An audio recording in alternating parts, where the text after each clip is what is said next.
What's going on, everyone? Welcome to the Tuesday, July 18th edition of the MLB Sims video. I'm your host, Adam Scherer. You can follow me on Twitter at ShipMyMoneyDFS.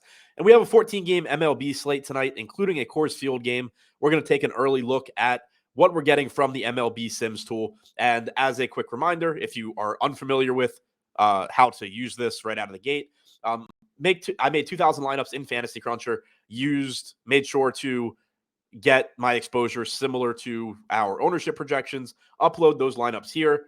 I use custom projections, so check this, download the template, upload your projections, and hit simulation. If you're using our projections, that's perfectly fine as well. Then you don't need to upload anything. Just hit run contest simulation. It'll take 30 seconds, 45 seconds, and you'll get all of these results. And we're gonna go through some of what stands out to me looking at the simulation that I did. Keep in mind, a lot of this stuff will change over the course of the day because lineups will be released, ownership projections will change, all of that. If you are looking to use this tool on your own, simulate your own lineups and enter them into DFS contests, you can sign up using the link below. There's a link below on YouTube or on Twitter, regardless of where you're watching this. It's available for $60 a week or $180 a month.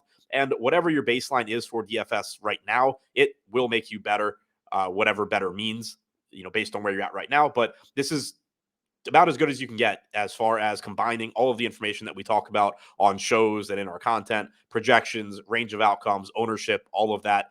And so we're going to walk through now and look at what some of the top simulated lineups look like early in the day.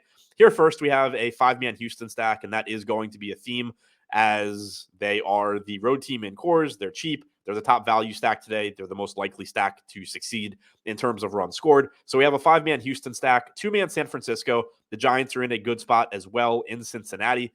The pitching is Brian Wu, who is the highest projected owned pitcher on the slate at $7,900 against the Twins. Luis Medina, not getting much ownership. He is cheap. He's not very good, and he has a tough matchup against the Red Sox. So this is a spot where we're clearly using him just because we are getting to a popular Houston team and a popular San Francisco team. So we need to offset that ownership somewhere, and Medina is one way to do it. There's not a lot of good pitching on this slate, and most of the pitchers that are good are in tough matchups, whether it is a difficult opponent, a difficult park, difficult pitching weather, combination of the three. So I do expect that we will see in a lot of these top simulated lineups a willingness to take risks on pitching in order to get to bats that look good. That's the case here with Medina. We have the 5-man Houston stack with Diaz, Dubon, Pena, Tucker, and Julks. So Tucker is expensive at $6K. Everybody else is pretty cheap. And that's the case for the Astros, really top to bottom tonight.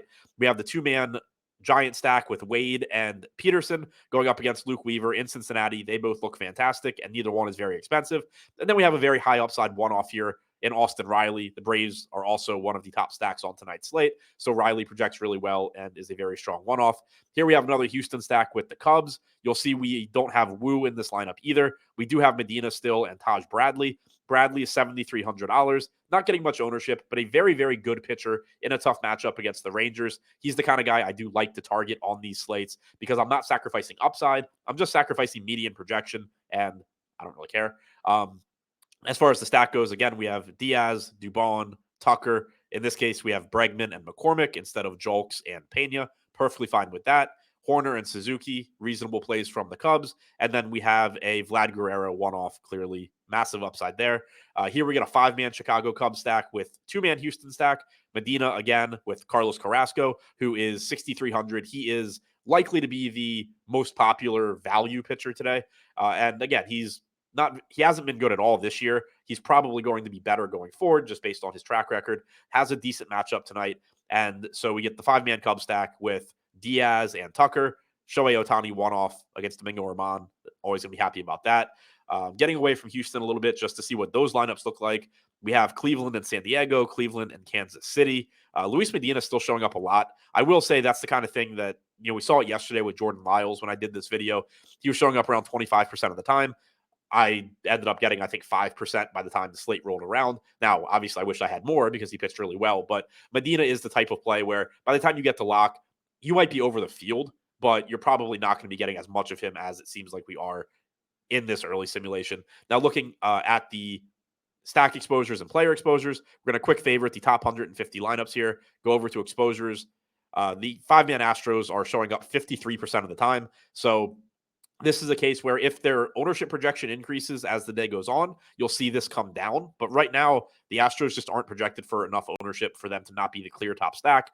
Then we're getting San Francisco, Cleveland, Atlanta, San Francisco and Atlanta in particular, also second and third in top stack percentage. Cleveland's a little bit further down the board, getting to a little bit of Detroit, a little bit of Baltimore. But right now, you're seeing Houston really stand out. One other thing you can do is sort differently. So that was sorted by simulated ROI. You can sort by top 10 percentage. You can sort by win percentage. Now, sorting by win percentage will get you flatter exposures. And if you take the top 150 lineups in terms of first place, you'll see that the Astros are still first, but 21%. Then San Francisco, Cleveland, Atlanta.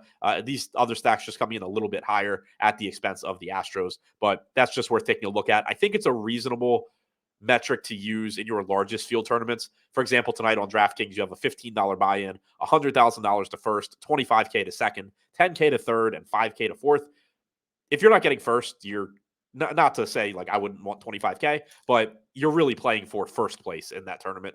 So I do think there is some case to be made for sorting a little bit more aggressively by just getting first place. But other than that, now we're going to go back to sorting by the simulated ROI. Get back to the top 150 lineups and looking at the individual player exposures. Houston bats at the top. I've said it on a lot of these shows that typically I want to see my highest owned hitters be coming in around 30% across 150 lineups, but there are exceptions.